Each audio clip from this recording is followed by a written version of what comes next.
Hi மக்களே, வணக்கம். இன்றைக்கி எள்ளு பொடி எப்படி செய்யலான்னு பார்ப்போம். இட்லிக்கு தொட்டு சாப்பிட்ற மாதிரி ஒரு எள்ளு பொடி எப்படி செய்யலான்னு பார்ப்போம். இப்போ நான் இந்த எள்ளு காட்டுறேன் இல்லைங்களா, இது நான் ஒரு 3 நாள் ஊற வச்சு முளை கட்டி அதை வெயிலில் 5 நாள் காய வச்சு நான் காமிச்சிருக்கிறேன். இந்த பாருங்கள், இது ரொம்ப ஒரு எள்ளோட சத்து 10 மடங்காக மாற்றி நான் வச்சு பயன்படுத்துகிறேன். இது ஒரு 100 கிராம் இருக்கும். இந்த எள்ளு எப்படி முளை கட்டலாம், எப்படி இது பண்ணலான்னு சொல்லிட்டு நான் வீடியோ போட்டிருக்கேன். கண்டிப்பாக அதில் போய் பாருங்கள். இந்த எள்ளு தான் நான் பயன்படுத்த போகிறேன். இது ஒரு 100 கிராம் இருக்கும். இதை காய வச்சுருக்கு. அதை நல்லா காய வைக்கணுங்க. அப்போ தான் நம்மளுக்கு நல்லா நைஸாக அரைப்படும். அடுத்து ஒரு 150 கிராம் வேர்க்கடலை தொளி எடுத்து நான் இது பண்ணியிருக்கேன். இதில் ஒரு முக்கியமான விஷயம் சொல்கிறேன். இப்போ நம்ம புடச்சிட்டு இதில் தொருக்கு இல்லைங்களா, குருணை மாதிரி இருக்கு இல்லைங்களா, இது போடக்கூடாது. இது பித்தம்னு சொல்லுவாங்க. அதனால் இது இந்த வேர்க்கடலையை மட்டும் நான் படித்து எடுத்துருவேன். நான் 150 கிராம் வேர்க்கடலை, ஒரு 50 கிராம் ஒரு பெரிய பூண்டை உதுத்து நான் வச்சுருக்கேன். இது தோலோடு தான் வச்சுருக்கேன். காஞ்ச மிளகா ஒரு 15-20 காஞ்ச மிளகா எடுத்துருக்கேன்.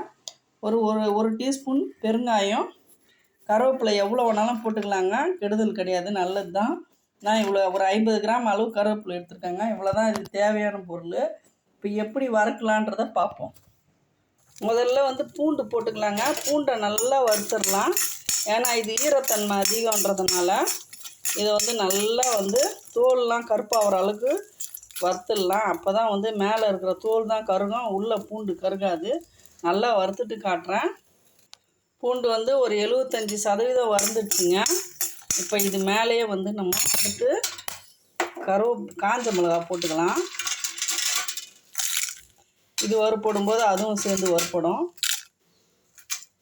காஞ்ச மிளகா நீங்கள் எடுக்கும்போது பார்த்திங்கன்னா இந்த மாதிரி நல்லா உள்ளே இந்த மாதிரி கலரில் இருக்கணுங்க. சில டைமில் உடச்சிங்கன்னா உள்ளே பூசணம்லாம் இருக்கும். அந்த மாதிரிலாம் போட்டுறாதீங்க. நல்ல காஞ்ச மிளகாவாக தேர்ந்தெடுத்து நீங்கள் பொடி பண்ணுங்கள். இதிலே கருவேப்பிலையும் போட்டுக்கலாம். கருவேப்பிலை ஏற்கனவே நான் கழுவி நிழலில் காய வச்சு தாங்க ஸ்டோர் பண்ணி வச்சுருக்கேன் ஃப்ரிட்ஜில். அதான் நான் பயன்படுத்துகிறேன். அதனால தான் நான் அலசாமலே போடுறேன். நீங்கள் அலசி நல்லா தண்ணி இல்லாமல் வடிஞ்ச பிறகு எடுத்து போட்டு வருங்க. இப்போ நம்ம கொஞ்சம் பூண்டு காஞ்ச மூணுமே நல்லா வறுப்பட்டோம். நான் வறுத்தோன்னே காட்டுறேன். ரொம்ப கருக வறுத்துறாதீங்க, மைல்டான தீ வச்சுக்கோங்க. அவ்வளோதாங்க. இது நல்லா வறுப்பட்டுடுச்சு. இது நைஸாக பொடி ஆகிறதுக்காக தான் நம்ம வறுக்கிறோம். வெயிலில் காய வச்சு கூட பொடி பண்ணலாம். இப்போ இதை எடுத்து ஒரு தட்டில் கொட்டிக்கலாம். பாருங்கள், நான் வேர்க்கலையை நல்லா க்ளீன் பண்ணி எடுத்துட்டேன். அந்த பாருங்கள், இதில் இவ்வளோ கழிஞ்சிருக்கு. இது எங்கள் பாட்டி சொல்லுவாங்க, பித்தம், இதை யூஸ் பண்ணக்கூடாதுன்னு சொல்லுவாங்க. அதனால் நான் பல வருஷமாக மெயின்டைன் பண்ணிகிட்ருக்கேன். அது பார்த்துங்க, கீழே போட்டுருங்க அதை. இப்போ நம்ம வேர்க்கடலையும் வறுத்துடலாம். அதே கடாயில் வேர்க்கடலையை போட்டுருவோம். நான் இப்போ இட்லி பொடின்றதுனால நான் வறுத்த வேர்க்கடலை தாங்க வாங்கியிருக்கேன். அதனால் ரொம்ப நேரம் வறுப்படணும்னு அவசியம் இல்லை. இப்போ அது லைட்டாக அந்த நம்சா மாதிரி இருக்கிற தன்மை போகணுன்றதுனால நம்ம வறுக்கிறோம். லேசாக வறுத்துக்கலாம். தீயை குறைச்சி வச்சு அந்த கடாய் ஹீட்லேயே வறுப்படட்டும். இப்போ எள்ளு பொடின்னு சொன்னீங்க, ஏன் வேர்க்கடலை போடுறீங்கன்னு கேட்பீங்க. ஆனால் எள்ளோட வேர்க்கடலை சேரும்போது ஒரு தனி டேஸ்ட்டு கொடுக்குங்க. நம்ம இட்லி பொடி டேஸ்ட்டாக சாப்பிட்ணும் இல்லைங்களா, அது ரொம்ப முக்கியம் இல்லையா. அதனால் ருசியாக எப்படி தயாரிக்கலாம் அப்படின்றது தான் நம்மளுடைய கான்செப்ட்டு. வேர்க்கடலை நல்லா வறுப்பட்டுச்சு, எடுத்துடலாம். இப்போ கடாய் ஏற்கனவே ஹீட்டாக இருக்குது. அதில் போட்டுக்கிட்டு மைல்டான தீ வச்சுக்கோங்க. ரொம்ப ஹையில் வைக்காதீங்க. மைல்டான தீ வச்சு நல்லா வறுப்படட்டும். இது முளை கட்டி செய்கிறதுனால நம்மளுக்கு நல்ல ஒரு 10 மடங்கு சத்து அதிகமாக இருக்குங்க. நம்மளுக்கு ஒரு 2-3 நாள் வேலை தான். ஆனால் அது பாட்டுன்னு ஊற போட்டு நம்ம முளை கட்டி காய வைக்கிறதுக்கு அது நம்ம எதையோ ஒன்று ஏதோ ஒன்று நம்ம கிச்சன் ஐட்டத்தை நம்ம காய வைக்க தான் செய்வோம். நம்ம ஒரு நேரம் கஷ்டப்பட்டோம்னா நம்மளுக்கு ஒரு வாரத்துக்கு தேவைப்பட்ட சூப்பர் இட்லி பொடி கிடச்சிரும். நம்ம செய்து இதெல்லாம் கடையில் வாங்கினோம்னா இவ்வளோ சுத்தமாக செய்து கொடுப்பாங்கன்னெலாம் முடியாது. அவ்வளோதாங்க. இந்த எள்ளு நல்லா வறுத்தாச்சு. நல்லா நம்ம தொட்டோம்னா நல்லா சூடாக இருக்குது. நான் கேஸ் ஆஃப் பண்ணிட்டேன். இந்த ஹீட்டான கடாயிலே கொஞ்ச நேரம் அப்படியே நம்ம வந்து கேஸ் ஆஃப் பண்ணிவிட்டு லைட்டாக வறுப்போம். ரொம்ப கருகக்கூடாது. பாருங்கள், அனல் வருது பாருங்கள். ஆனால் அடுப்பு எரியல பாருங்கள். நல்லா வறுத்துட்டோம்னா நம்மளுக்கு அந்த ட்ரையாக இருக்காது. இந்த எள்ளை வறுக்காமல் பயன்படுத்தக்கூடாதுங்க. எள் பச்சையாக சாப்பிடக்கூடாதான். அதனால் வந்து நீங்கள் வறுத்து பயன்படுங்க எப்பவுமே. இது நல்லா ஆறட்டங்க. நான் தட்டில் கொட்டிக்கிட்டேன். இதில் வந்து நம்ம பெருங்காயம் வந்து பச்சையாகவே போட்டுக்கலாம், வறுக்கல வேண்டாம். இந்த சூட்லேயே வந்து அது வறுப்பட்டுரும். நம்ம இந்த எள்ளு மேலேயே போட்டு கலந்து வச்சிடலாம். இந்த எள்ளில் இருக்கிற சூட்லேயே வந்து அது வறுப்பட்டுரும். கடாயில் போட்டோம்னா அது டேஸ்ட்டு மாறிடும். அவ்வளோதான். கொஞ்ச நேரம் ஆறட்டும். நம்ம ஆறின பிறகு பொடி பண்ணிடலாம். எப்படி பண்ணலான்னு பார்ப்போம்.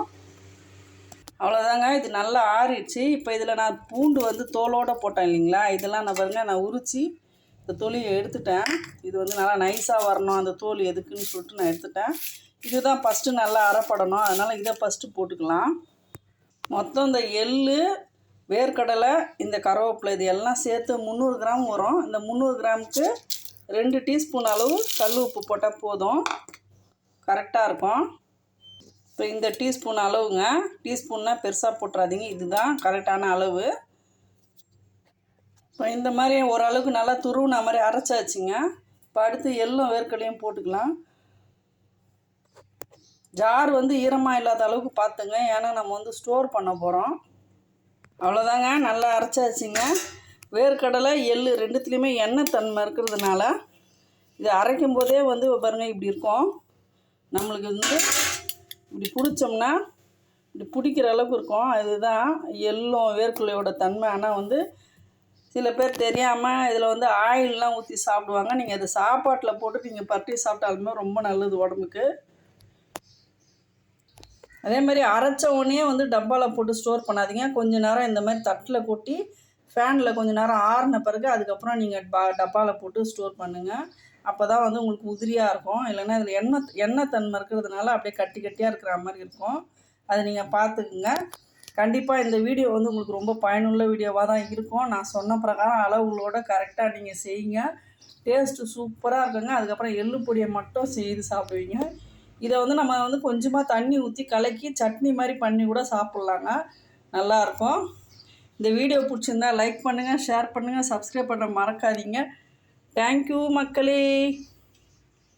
கண்டிப்பாக செய்து பார்த்துட்டு கமெண்ட் பண்ணுங்கள்.